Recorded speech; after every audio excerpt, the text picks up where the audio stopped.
अगर आपने अब तक हमारे चैनल को सब्सक्राइब नहीं किया है तो सब्सक्राइब करके ऑल नोटिफिकेशन का बटन दबा दीजिए ताकि जब भी कोई नई वीडियो आए आप उसे देख पाए सबसे पहले। नमस्कार सर। नमस्कार जी। सर क्या नाम है आपका? मेरा नाम हरबीर शर्मा है। हरबीर शर्मा जी, आप कहाँ से हैं? मैं उत्तर प्रदेश, जिला मुजफ्फरनगर, कस्बा शाहपुर का रहने वाला हूँ।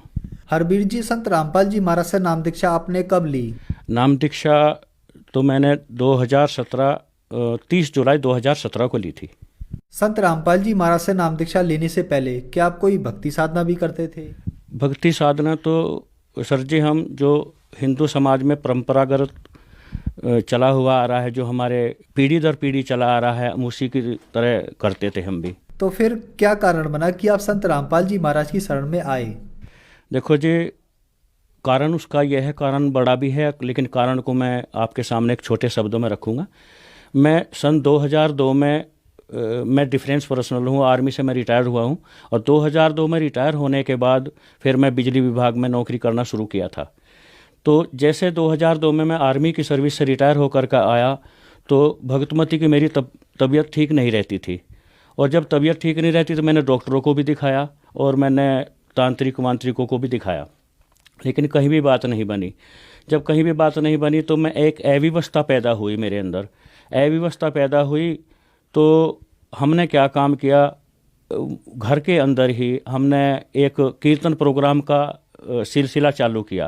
कीर्तन प्रोग्राम का जैसे सिलसिला चालू किया और वहाँ पर भक्तजन आने शुरू हो गए और कुछ स्ट्रेंथ बढ़ने शुरू हो गए, तो वहाँ उस स्ट्रेंथ में एक भगत जी आ गए हमारे पास। तो एक दिन उन्होंने हमारे को बताया, बोले भाई ये तो तुम सब गलत कार्रवाई कर रहे हो। अब हमने उनसे जानना चाहा कि सही क्या, तो उन्होंने हमारे को एक बुक दी थी गीता तेरा ज्ञान अमृत।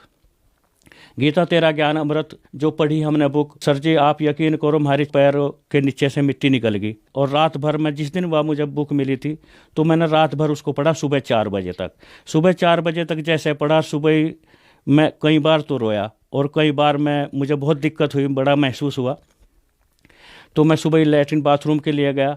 बाथरूम में भी मेरे दिमाग में ऐसी बात रही कि कभी कोई इस बुक को ना उठा ले। मैं उसे साथ साथ ही लेके गया।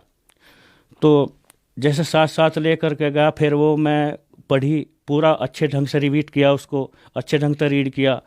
पढ़ने के बाद मुझे जानकारी हुई कि यह तो मामला ही कुछ और है। तो सर जी वह बुक जैसे मैंने पढ़ ली, बुक का नाम था जी गीता तेरा ज्ञान अमृत। दृढ़ता बनी हमारे अंदर, बोले भाई सच्चा ज्ञान तो ये है। तो जी रामपाल जी महाराज का जो सत्संग चलता है मुजफ्फरनगर जिले के अंदर, वहाँ पे हमने नाम दीक्षा ली।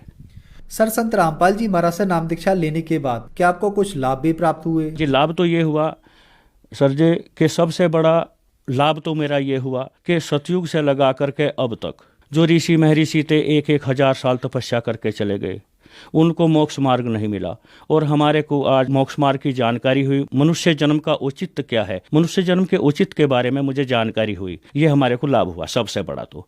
और जो बीबी की मेरे सामने परेशानी थी, हमने 30 जुलाई 2017 में ही नाम दीक्षा ली थी, तो तब से बीबी ठीक है। परेशानी ये थी, ये कभी भी ठीक नहीं रहती थी, हायरी होती रहती थी इसको। और ये जो है शारीरिक पोजीशन इसकी, कहीं सोजन, कहीं सिर में दर्द, कहीं पैर में दर्द, यही होता रहता था। थायराइड की भी परेशानी थी इसके सामने, और भी इसको पता नहीं क्या क्या होता रहता था। मैं इस बात से बहुत परेशान था। जब से शादी हुई जब से ये चल रहा था, लेकिन अब ये पिछले 3-4 साल हो गए। 3-4 सालों से बिल्कुल सही है। ये आर्थिक स्थिति मेरी ठीक है जी, परमात्मा ने मुझे पहले से ही ठीक ठाक करके लेकर चल रहे हैं।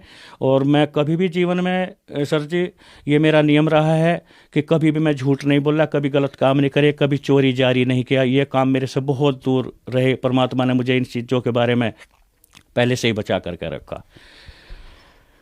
सर, संत रामपाल जी महाराज से नाम दीक्षा लेने के बाद आपको बहुत सारे लाभ प्राप्त हुए। आप आर्मी से रिटायर्ड ऑफिसर के साथ साथ एक एजुकेटेड पर्सन भी हैं। हमारे चैनल के दर्शक कुछ मुख्य प्रश्न करते हैं, उनमें से एक प्रश्न यह भी है कि संत रामपाल जी महाराज के अनुयायी उनसे अंधश्रद्धा के तहत जुड़ते हैं। सर, यह बातें कहाँ तक सही हैं? देखो जी, जितना भी अंधश्रद्धा और श्रद्धा की भक्ति है, जो अब से पहले हम जुड़े हुए थे वो थी अंधश्रद्धा भक्ति, लेकिन अब जो जुड़े हैं हम पवित्र सदग्रंथों के आधार पर, संत रामपाल जी महाराज जो हमारे को सच्चा ज्ञान बता रहे हैं, वो पूर्ण परमात्मा के आधार पर पूर्ण परमात्मा की जानकारी दे रहे हैं। पूर्ण परमात्मा कौन है, कहाँ पर विराजमान है, किस विधि से मिलेंगे, कैसे हमारे को मोक्ष मिलेगी, ये सारा विधान, सारा मोक्ष मार्ग संत रामपाल जी महाराज के पास सेफ है, सुरक्षित है। उसकी जानकारी लेनी पड़ेगी हमारे को, तब हमारा मोक्ष होगा। जैसे कि मृत्यु लोक शब्द है, मृत्यु लोक शब्द ये सिद्ध करता है कि कोई जगह ऐसी भी होगी, कोई लोक ऐसा भी होगा जहाँ पर मृत्यु नहीं होती। जैसा कि काला आदमी ये सिद्ध करता है सर जी कि गोरा आदमी भी होता है, और गोरा आदमी ये सिद्ध करता है कि कोई काला भी आदमी होता है। तो मृत्यु लोक ये शब्द सिद्ध करता है। सर, आप आर्मी से रिटायर्ड ऑफिसर हैं और उसके साथ साथ आप एक ब्राह्मण समाज से भी बिलोंग करते हैं। संत रामपाल जी महाराज के बारे में अक्सर यह भी कहा जाता है कि संत रामपाल जी महाराज से अगर नाम दीक्षा लेनी है तो देवी देवताओं की पूजा छोड़नी पड़ेगी। सर, हम आपसे पूछना चाहते हैं, क्या यह बातें सही हैं?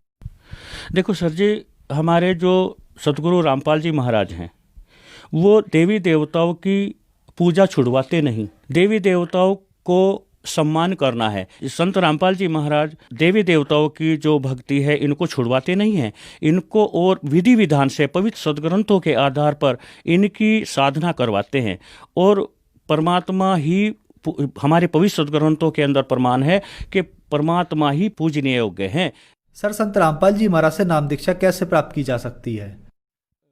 देखो जी, परमात्मा ने आजकल, संत रामपाल जी महाराज ने आजकल के दिनों में हर जिले के अंदर दीक्षा केंद्र खोले हुए हैं। दीक्षा केंद्र खोले हुए हैं और वहाँ पर जाए और नाम दीक्षा लें, निःशुल्क दीक्षा लें, फ्री में दीक्षा मिलती है और मोक्ष करवा में। धन्यवाद सर। सत साहिब।